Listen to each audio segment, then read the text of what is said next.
오늘도 우리 주님께서 우리 성도들 한 분 한 분 찾아가셔 주시고 또 이름을 불러주시면서 말씀하시는 놀라운 역사가 있는 시간 되시기를 주의 이름으로 축복합니다.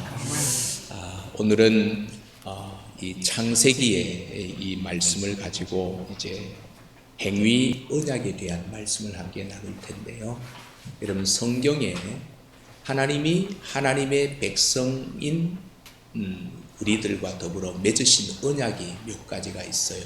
먼저 아담과 맺으신 행위 언약이 있고, 그 다음에 두 번째 아브라함과 맺으신 은혜 언약이 있고, 그 다음에 세 번째 모세와 맺으신 율법 언약이 있고, 그 다음에 다윗과 맺으신 왕국 언약이 있고, 그 다음에 선지자들과 맺으시는 새 언약이 있습니다. 이런 이제 언약들을 하나님께서 우리에게 주시고 또 맺어가시면서 종국적으로 우리들을 하나님의 자녀로, 하나님의 백성으로, 하나님의 나라로 인도해 가시는 그런 하나님의 구속의 역사, 이것을 우리가 성경을 통해서 발견하게 되어지는데, 오늘은 그 첫 번째로 행위 언약에 대한 말씀을 함께 나누려고 합니다. 태초에 하나님이 천지를 창조하시니라. 여러분, 이 문장이 여러분의 머릿속에 그려지시나요? 태초에 하나님이, 하나님이 천지를 창조하셨다 라고 할 때, 그러면 여기에서 창조주 하나님이 우리를 창조하신 창조의 내용이 뭘까요? 그거는 바로 하늘과 땅을 창조하셨고 빛과 어둠을 창조하셨습니다. 곧 이거는 전 우주 만물을 하나님이 창조하셨다 라고 하는 이런 전제로 성경은 시작되고 있거든요.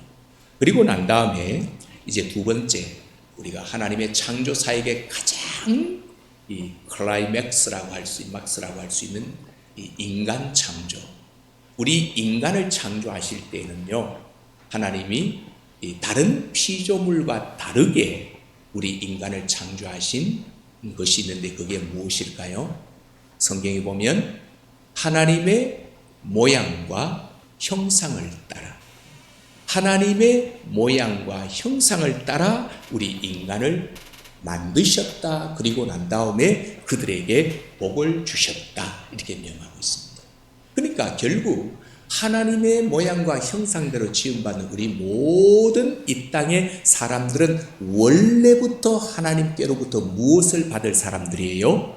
복 받을 사람들이에요. 왜? 복을 주셨다라고 이미 명하고 있기 때문에 그래요. 복을 주셨다. 그리고 난 다음에 그 복이 뭔지 아십니까? 하나님이 우리에게 주신 복이 하나님이 만드신 이 온 땅을 우리에게 뭐 하라고? 다스려라. 그 다음에 그것을 정복하라고. 다스림과 정복할 수 있는 이 왕권을 오늘 하나님의 자녀들에게 그대로 복으로 주셨다라는 거지요. 주실 때 하나님이 어떤 방법으로 주셨는가 하면요, 하나님이 우주 만물의 통치권자고 우주 만물의 왕권을 가지고 계시는 이 하나님이 그 통치권과 왕권을 누구에게 주셨다라는 거예요? 인간에게.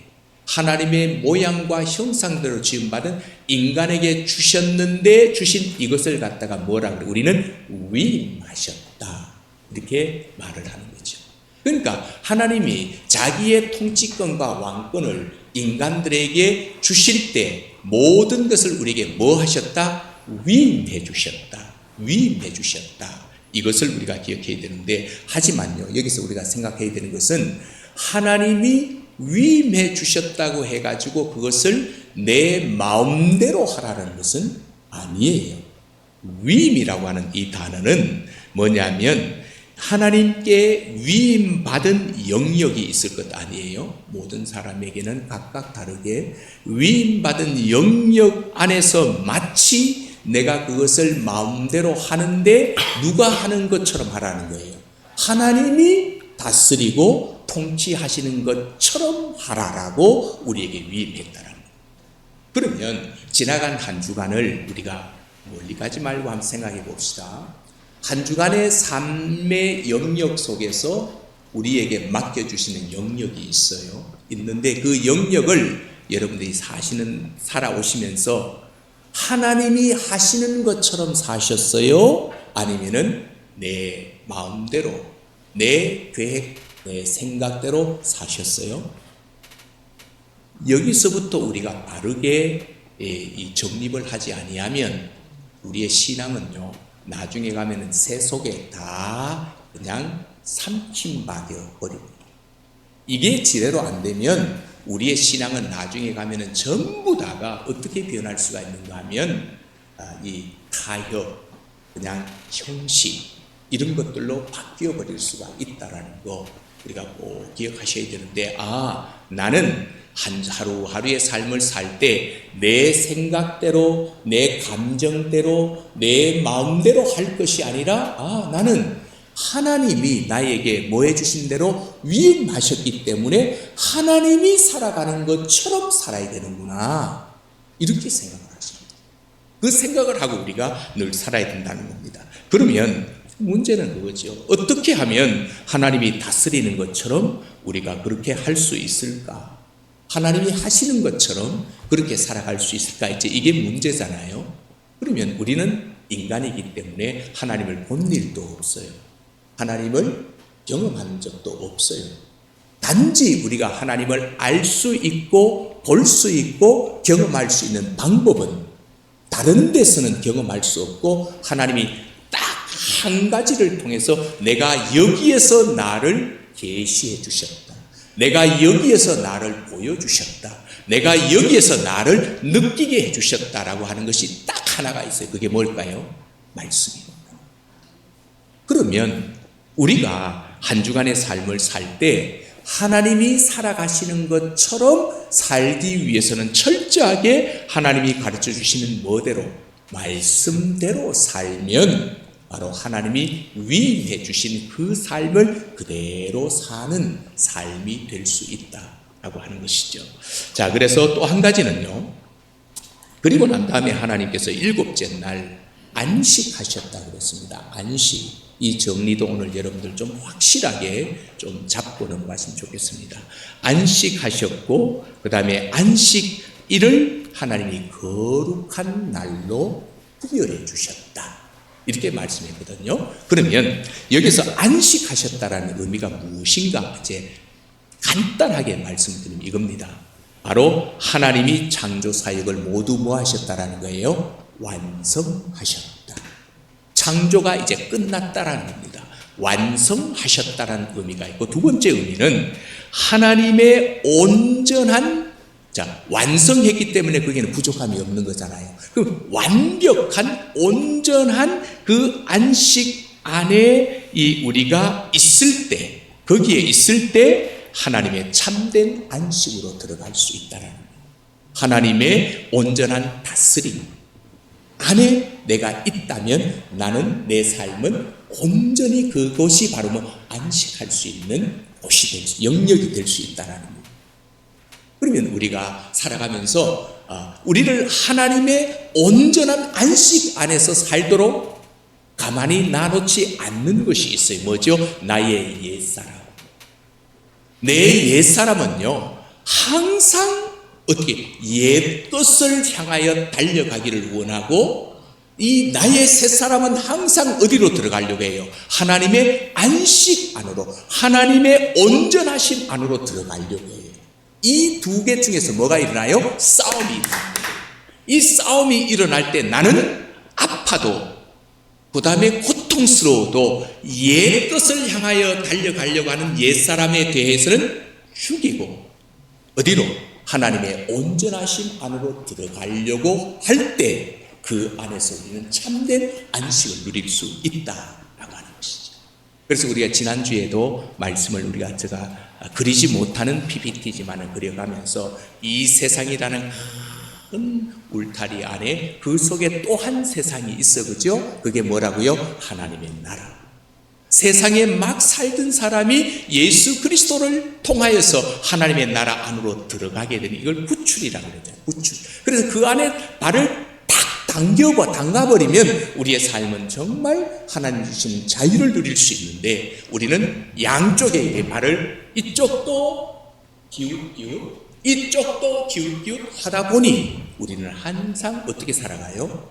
예수를 믿어도 늘 불완전한 가운데 그렇게 살아갈 수밖에 없다라고 하는 것, 이것을 우리가 꼭 기억을 하셔야 됩니다. 그래서 여기서 안식하셨다라는 것은요, 하나님이 창조 사역을 완성했고 하나님의 온전한 다스림 안에 들어갈 때 우리도 참된 안식을 누릴 수 된다라는 것, 이것이 바로 우리에게 주신 하나님의 안식의 삶이라는 겁니다. 이렇게 하나님의 안식 안에 거하는 것, 그리고 하나님의 다스림 안에 있는 것을 일컬어 뭐라 그런가요? 거룩이라고. 자, 거룩의 개념을 이제 잘 기억하십시오. 내가 예수를 믿으면서 여전히 세상 속에 살아가는 내가 세상에서 완전히 발을 빼서 하나님의 다스림의 나라로 완전히 들어갈 때 그 사람을 거룩한 사람이라고 합니다. 그래서 오늘 이 시간에 저와 여러분들이 세상에 살지만 하나님의 거룩한 백성으로서 하나님의 다스림이 있는 곳으로 완전히 두 발을 담글 수 있게 되기를 주님의 이름으로 축복합니다. 이게 거룩입니다.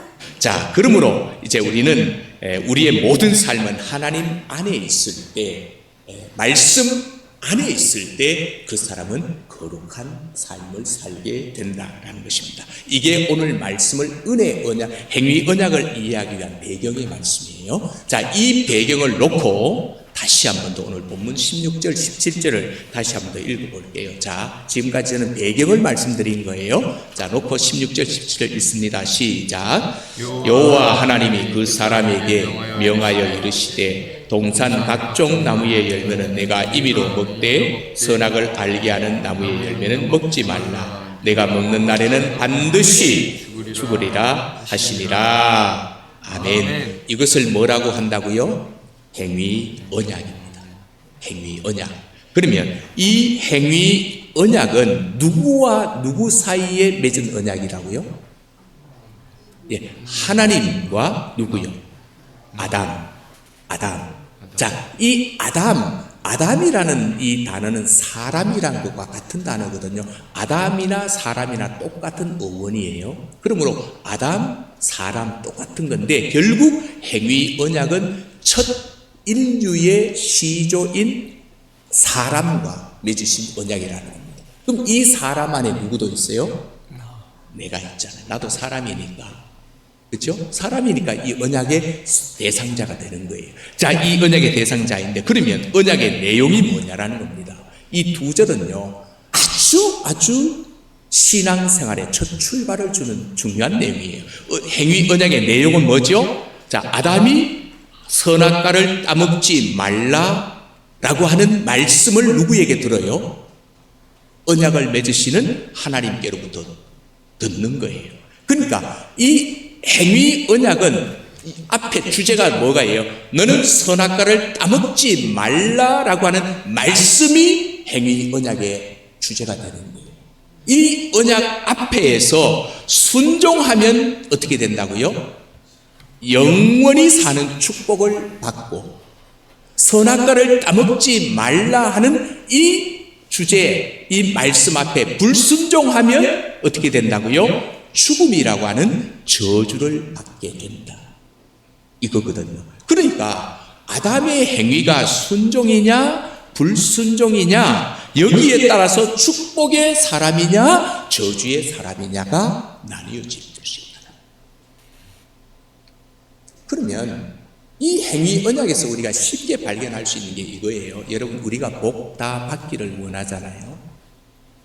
저도 요번에 가서 만나는 사람들마다 이 언어 소통이 제대로 잘 안 되니까 그냥 God bless you 이거 밖에는 제가 해줄 말이 별로 없었어요. 그냥 머리에 손을 얹고 안수하는 마음으로 God bless you, God bless you. 그냥 하나님이 너를 축복하기를 원한다. 하나님이 너를 축복하기를 원한다. 왜? 이것이 바로 피조물인 우리 인간이 창조주 하나님께 유일하게 받은 이 복이기 때문입니다. 그래서 오늘 우리도 복 받기를 원한다라는 건데, 그러면 이 복을 우리가 받아 누리기 위해서는 뭐를요? 선악과를 따먹지 말라라고 하는 하나님의 명령을 뭐 할 수밖에 없어요? 예, 순종해야 복이고, 불순종하면 하나님 그랬어요. 너 저주야, 죽음이야, 이렇게 말해요. 그러므로 오늘 저와 여러분이 이제는 그냥 우상에게 가서 그냥 아무 맹목적으로 내가 신이 되어가지고 그냥 막 신을 갖다가 조종해가지고 내가 원하는 것을 이끌어내는 이런 터무니없는 그런 어떤 복을 추구하는 자 되지 마시고, 진짜 복을 주시는 창조주 하나님이 내가 너를 복주기 위해서는 내 명령에 뭐 해야 된다? 순종해야 된다라고 하셨기에 하나님의 말씀 앞에 우리는 아멘 하면서 입술의 아멘이 아닌 삶의 아멘이 되어 복을 받을 수 있는 우리 주님의 교회 모든 예배자들이 되시기를 주님의 이름으로 축복합니다. 아멘. 네, 순종. 자, 그러면 이 하나님이 행위 언약을 맺으실 때 왜 선악과냐라는 거예요. 왜 선악과를 하나님이 만드셨느냐 이건데, 아담과 하와가요 에덴 동산을 하나님께로부터 부여받고 거기에 살아갈 때에 조금 더 거리낌이 없이 자기들 마음대로 다 할 수 있었거든요. 뭐 그냥 할 수 있었는데, 그런데 딱 한 가지 선악과 나무만 딱 보면 행동에 제약을 받아요. 마음대로 할 수 있는데 이 가다가 막 하다 보니까 여기에 딱 선악과가 눈에 딱 들어와요. 그러면 자기가 하려고 했던, 자기가 생각하고 있던 이 행동에 제약을 딱 받기 시작하는데, 어떤 제약을 받는가? 저 선악과 나무가 있네? 하나님이 저것은 따먹지 말라고 하셨지. 그리고 저것을 따먹는 날에는 정령 죽으리라고 하나님이 말씀하셨어. 라는 생각과 더불어 뭐예요? 나무 근처로 가다 열매를 먹으려고 하다가도 뭐 해야 돼요? 안 먹. 스톱해야 되는 거예요. 왜? 하나님이 하지 말라고 했기 때문에. 스톱을 해야 되는 거예요. 자, 그래서 여기서 따먹지 말라고 명령하신 분이 누굽니까? 하나님이시잖아요. 여러분, 우리에게 이 말씀을 주심으로 우리로 하여금 복받는 복의 수혜자가 되도록 이 말씀을 주셨는데, 이거를 주신 분이, 이 책을 주신 분이 누구예요? 하나님이셔요. 이 성경을 볼 때 우리는 책이다 보여지면 안 되고, 하나님이 나에게 복을 주시려고 이 성경을 주셨다, 이런 생각을 한순간도 떨어뜨리면 안 된다. 자, 그래서 본이 선악을 명한 하나님이시고, 그리고 그러면 피조물은 이 하나님의 말씀에 뭐 해야 될 사람들이에요? 순종해야 될 사람. 명령하신 분은 하나님이시고, 우리 인간은 하나님의 모양과 형상대로 지음받은 우리는 뭐 해야 될 사람? 순종해야 될 사람. 그러면 우리가 말씀을 우리가 들어요. 이게 우리에게 아주 중요한 건데, 예배 의식이 중요한 것이 아니고요. 이 예배는 하나님 앞에서 우리가 말씀을 받고, 그 다음에 그 말씀을 가지고 우리가 어디로 가요? 어디로 가죠?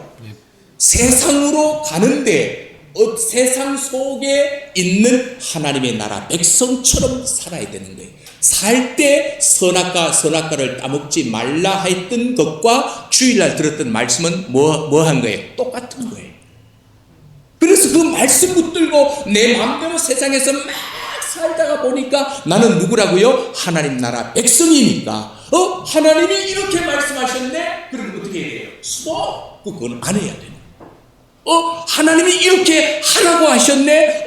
이거 해야 되겠구나. 이렇게 반응하는 것이 누구라고요? 하나님 나라 백성이라는. 그게 바로 하나님이 복을 주시는 사람이라는.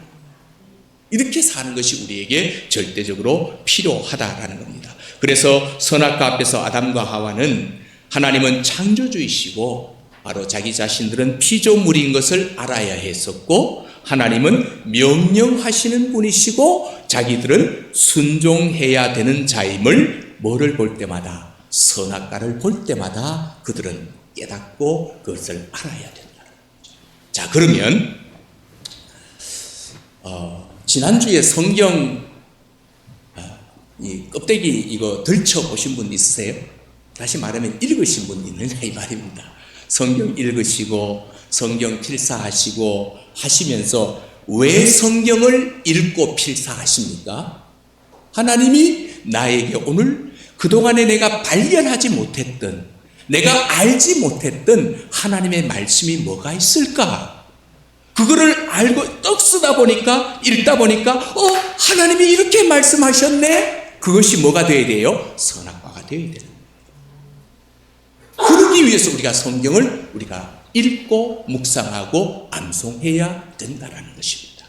자, 그래서 여러분 우리가 이 선악과는 바로 그거를 알아야 되는 거예요. 즉 선악과는 하나님과 인간을 구분하는 경계선이 되기 때문에 우리가 선악과 앞에 설 때마다 아담은 하나님 앞에 순종해야 되는구나, 이것을 기억했다라는 것처럼 저와 여러분이 말씀 앞에, 오늘 제가 드리는 이 말씀은요, 하나님이 하신 두 절의 말씀을 풀어서 설명하는 것이지 말씀은 하나예요, 하나. 그러면 이 말씀 앞에 우리는 어떤 마음을 가지면 돼요? 그 말씀을 내가 어떻게 순종해야 되겠구나, 내가 이렇게 한 주간을 살아야 되겠구나 라고 하는 마음이 오늘 이 시간에 생겨야 그게 진짜로 하나님 말씀 앞에 있는 자세가 된다는 거죠. 그렇게 살아갈 때 우리는 뭐가 돼요? 하나님이 복을 명하신 그 복의 수혜자로 우리가 살아갈 수 있다. 이 원리를 절대로 우리가 놓쳐서는 안 된다라고 하는 것이죠. 그런데요, 이렇게 생각하시는 분들도 있어요. 그러면 하나님은 선악과를 만들지 말든지, 아니면 아담과 하와가 하와에게 강력한 의지를 더하셔서 이거를 따먹지 못하도록 의지를 더 높여줘가지고 딱 볼 때마다 저건 아니야라고 완전히 이렇게 할 수 있는 능력을 주시든지, 이렇게 반문하는 사람도 있거든요. 그러면서 인간이 선악과를 따먹고 말씀을 순종하지 못하고 살아가는 것은 책임을 누구에게 돌려요? 하나님께 돌려요. 하나님이 내가 말씀을 듣고, 예를 들어서 여기서 뭐 말씀에 이 주신 말씀대로 선악과를 따먹지 말라라고 했을 때 이거는 안 돼라고 이렇게 만들어 버리든지, 그런데 자유롭게 다 만들어 놓고 나중에 그 죄의 책임을 인간에게 묻는 것은 합당치 않다, 이렇게 반론하는 사람들이 있다라고 하는 것이죠. 그런데 여러분, 만일요 하나님이 이렇게 아담과 하와를 만드셨다면 아담과 하와는 어떤 사람이 되어버릴까요? 기계적인 사람이에요. 인격적인 사람이 될 수가 없어요. 자, 그래서 한 예를 이렇게 들어볼게요. 저는 한 번씩 우리 아이들에게, 지금은 뭐 다 커가지고 다 어린아이 때 한 번씩 저는 맛동산을 참 좋아했어요.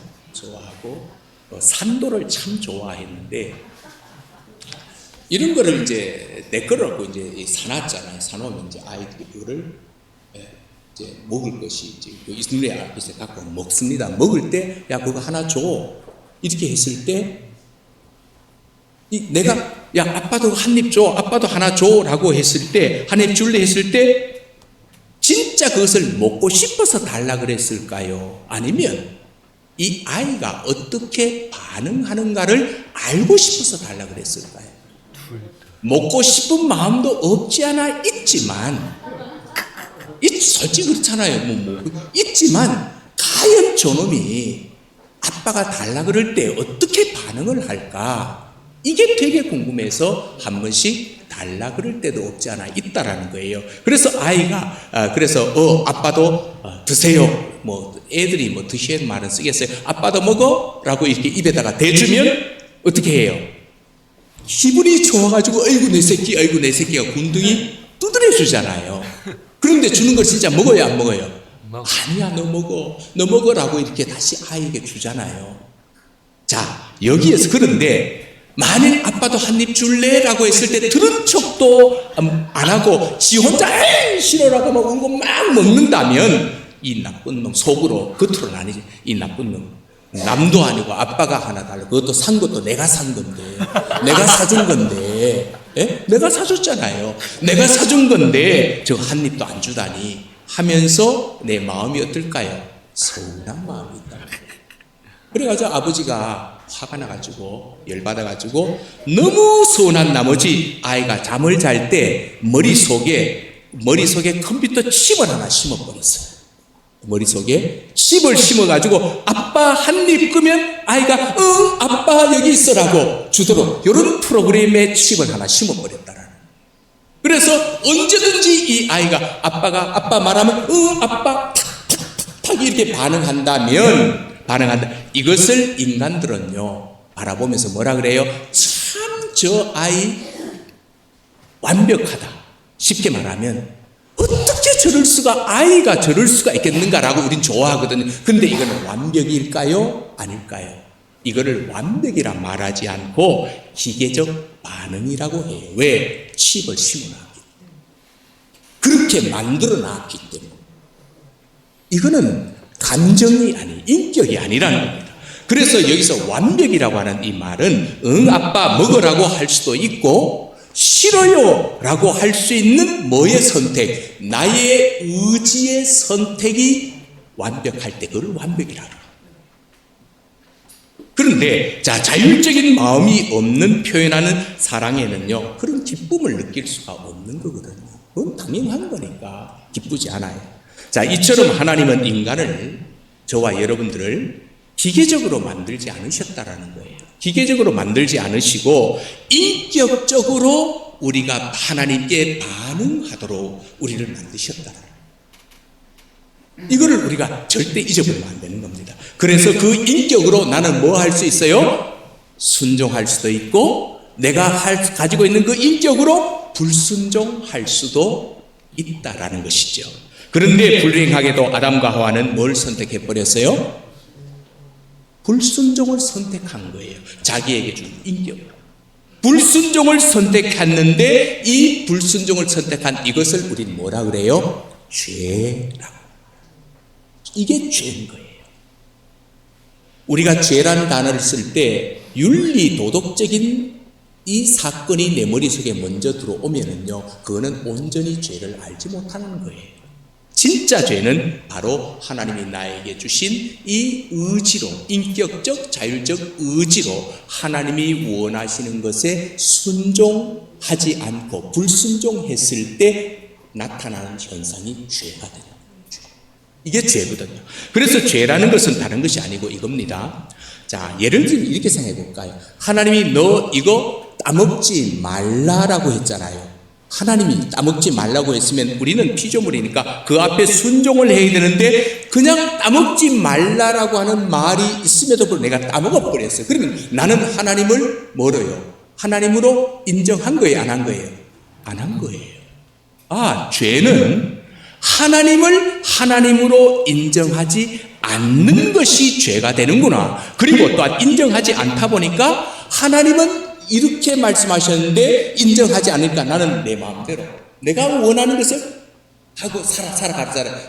두 번째 죄는 내 인생을 하나님의 말씀의 영향을 받지 않고 내 마음대로 살겠다고 하는 것이 죄가 되는 거예요. 그러면 우리가 윤리 도덕적인 것만 죄로 생각하고 있기 때문에 나는 죄를 지은 것이 없대요. 나는 법 없이도 살 수 있대요. 그런데 이 말씀 앞에서는 안 그렇잖아요. 그렇잖아요. 그죠? 왜? 죄에 대한 개념을 하나님께로부터 발견하지 못했기 때문에. 그러나 죄는 하나님으로부터 시작되어야. 그래서 하나님은 살인하지 말라 그랬거든요. 하나님 도둑질 하지 말라 그랬거든요. 하나님은 남의 물건을 탐내지 말라 그랬거든요. 하나님은 욕하지 말라 그랬거든요. 거짓말 하지 말라 그랬거든요. 이 모든 것이 하나님이 말라 그런 것을 나는 뭐 해버렸어요? 상황에 따라 해버렸어요. 그럼 나는 뭐 한 거예요? 죄 지은 거예요. 그럼 나는 죄인인 거예요.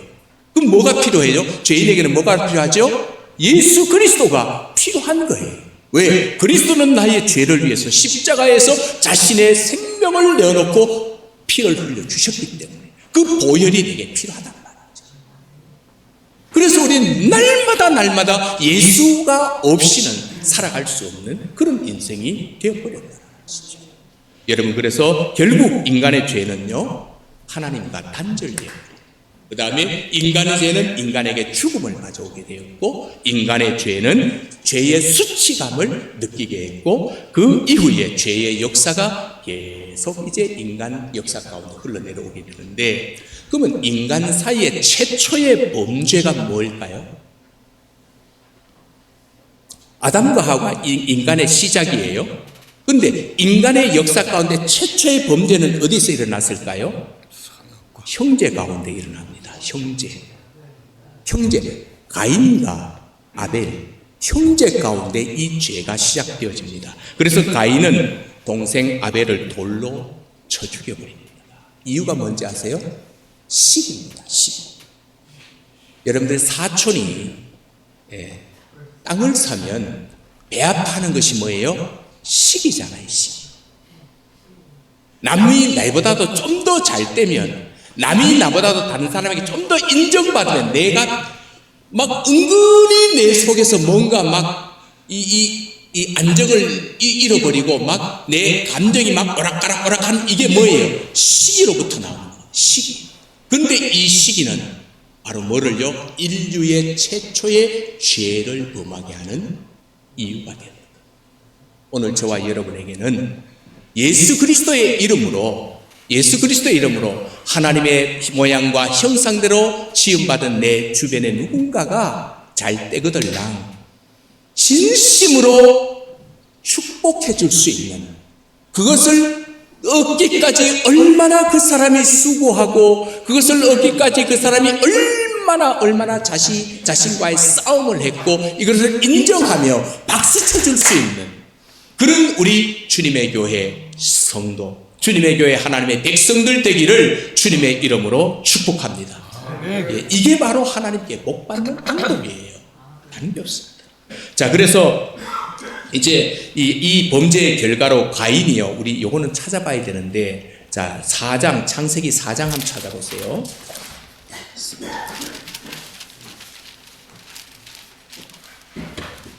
14절을 한번 찾아보세요. 4장 14절. 바로 뒤쪽에 있으니까 쉽게 찾을 수 있겠죠. 창세기 4장 14절 한번 읽어볼게요. 시작. 주께서 오늘 이 지면에서 나를 쫓아내시온즉 내가 주의 낯을 배웁지 못하리니 내가 땅에서 피하며 유리하는 자가 될지라 무릇 나를 만나는 자마다 나를 죽이겠나이다. 아멘. 자, 이 14절은요 무슨 사건이, 가인이 아벨을 죽이고 난 다음에 하나님께로부터 추방당하는 장면입니다. 쫓겨나는 장면입니다. 그러면 여기에서 쫓겨나는 장면에서 여기에서 이 말씀에요, 쫓아내시온즉, 이 단어를 생각할 때 여러분들 잊지 말아야 되는 게 뭐냐면 하나님의 돌보심, 하나님의 공급하심이 이제는 누구에게? 가인에게 끊어져요. 자, 그러다 보니까 이제부터 누구 마음대로 살아가요? 내 인생 내가 알아서 살아야 돼요. 너무너무 아주 이 창세기에서 중요한 단어가 쫓아내시온즉, 하나님과 분리, 끊어지는 것. 이게 곧 뭐예요? 사망이거든. 이제는 내 자기 스스로 삶을 살아야 되는데, 그렇게 해서 이 땅에 생겨난 문화가 가인 문화. 좀 더 나가면 우리가 배웠던 이 가나안 땅에 누구요? 바알과 아세라 문화가 이 땅에 생겨나서 지금까지 바알과 아세라, 이 가인의 문화가 우리를 뭐해? 지배하고 다스리고 있다는 거죠. 자, 그래서 하나님 없이 자신의 힘으로만 인생을 살아가는 사람들을 일컬어 성경은 가인의 후손이라고 그럽니다. 오늘 저는 간절히 바라옵기는, 정말로 간절히 바라옵기는, 적어도 하나님 나라 가기 전까지, 그러니까 하나님 나라도 오는 나라가 있고 가는 나라가 있는데 지금 우리는 오는 나라에 살고 있거든요. 이제 남아있는 건 가는 나라가 남아있는 거예요. 그럼 그 가는 나라에 들어가는 것이 우리 육신의 생명이 우리의 영혼과 분리되는 겁니다. 이걸 죽음이라 그러죠. 세상은. 우리는 성경은 죽음이라 말하지 않아요. 그런데 이때까지 적어도 우리는 뭐를 해야 되냐면요, 바로 가인의 후손으로 살아가지 않기 위해서 하나님 앞에 또 엎드리고 또 엎드리고 또 엎드려 기도하면서 은혜를 구해야 될 줄로 압니다. 이런 은혜가 우리 모든 식구들에게 있게 되기를 주님의 이름으로 축복합니다. 그런데 성경은요, 당시에 하나님의 아들들이 사람의 딸들을 좋아했다 이렇게 말해요. 하나님의 아들들이 사람의 딸들을 좋아했다. 6장 한 장만 넘겨보십시오. 여기 이게 이제 섞이기 시작한 거예요. 하나님의 백성과 세상이 섞이기 시작한 분기점이 되는 것이 바로 여기인데, 6장 2절요. 시작. 하나님의 아들들이 사람의 딸들의 아름다움을 보고 자기들이 좋아하는 모든 여자를 아내로 삼은지라. 아멘. 자, 다시 말하면 이 말은 이것과 같은 거예요. 하나님을 예배하던 가인의 후손 말고 누구의 후손이 있어요? 자, 가인이 누구를 쳐 죽였어요? 아벨을 쳐 죽였어요. 아벨의 예배는 하나님이 받으시고 가인의 예배는 받지 않으심으로 질투가 생겨서 아벨을 죽인 거거든요. 그러면 자, 그때부터 가인 후손, 하나님 없이 자기 마음대로 살아가는 가인 후손만 있게 되었는데, 그런데 하나님이 아벨 대신에 누구를 주셨어요? 셋이라고 하는 예배 공동체의 머리를 또 세우십니다.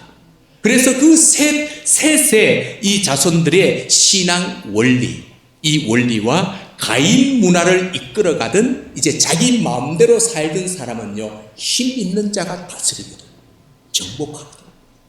힘의 이 원리가 이제 섞여버려요. 이게 지금 오늘날 어디 안에 들어왔어요? 교회 안까지 들어와 있는 것을 우리가 보게 되는 겁니다. 섞여버린 겁니다. 그래서 이제 하나님의 아들들과 사람의 딸들이 섞여버리니까 하나님께서 예배의 후손 셋의 자손들이 가인 문화에 서서히 젖어 들어가니까, 그 가인 문화를 서서히 받아들이고 생활 속에서 그렇게 살아가니까 하나님이 마음속에 결단을 하셔. 무슨 결단하셨죠? 내가 홍수로 이 땅을 멸하리라. 그래서 노아 홍수가 나옵니다. 내가 홍수로 이 땅을 내가 멸하겠다라고 하시고, 그 홍수 가운데서 누구를 건져내시죠? 노아의 가족만 살려두십니다. 신기하잖아요. 그러면 모든 사람이 다 죽는데 왜 하필 노아의 가족만 하나님 살렸을까? 그 이유가 궁금하잖아요. 우리도 그 이유를 알아야 되잖아요.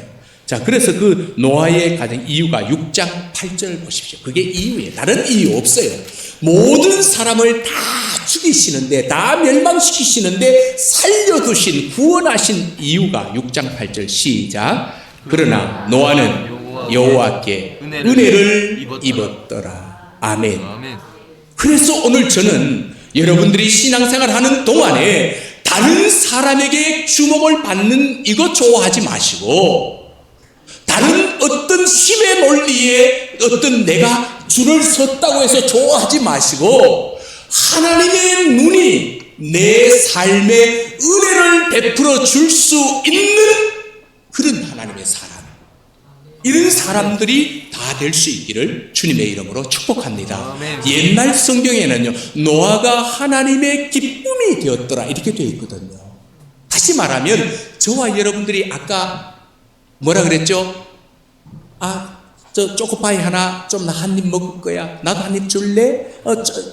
맛동산 나 한 개만 줘 했을 때 아무런 저항 없이 알았어요 아빠 먹어 라고 내놓을 때, 그것이 부모에게 뭐예요? 아이고 내 새끼 군두를 뜯으며 기뻐했던 것처럼, 우리가 하나님의 말씀 속에 살려고 막 때로는 넘어지지만, 때로는 실패하지만 또 회개하고 하나님 앞에 또 살 수 있도록 은혜 달라고 막 구하고, 이런 모습을 하나님 볼 때 뭐 할까요?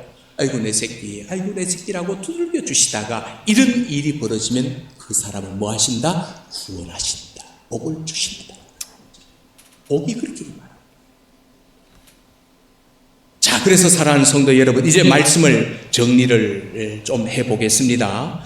그래서 이제 하나님께서 그렇게 이제 노아만을 구원을 하시고 난 다음에요, 이제 아담과 하와에게 맺었던 그 언약이 뭐라 그랬죠? 행위 언약이잖아요. 너가 이거를 따먹지 마. 따먹지 않으면 내가 너에게 순종하면 복을 주고 그렇지 않으면 내가 저주할 때, 이 행위 언약을 다시 누구와 맺냐면은 이제 아담과 하와의 후손 가인과 아벨 새끼를 이거를 뭐 해버렸어요? 하나님이 더 이상 믿을 수가 없는 거예요. 하나님의 기대가 이들에게 떠나버린 거예요. 그래서 누구를 세웠다고요? 노아 가정을 세우고 노아와 동일한 말씀을 맺어요.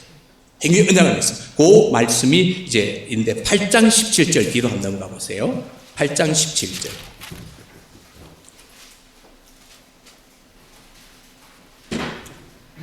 자, 읽어봅시다. 시작. 너와 함께한 모든 혈육 있는 생물 곧 새와 가축과 땅에 기는 모든 것을 다 이끌어내라. 이것들이 땅에서 생육하고 땅에서 번성하리라 하시매.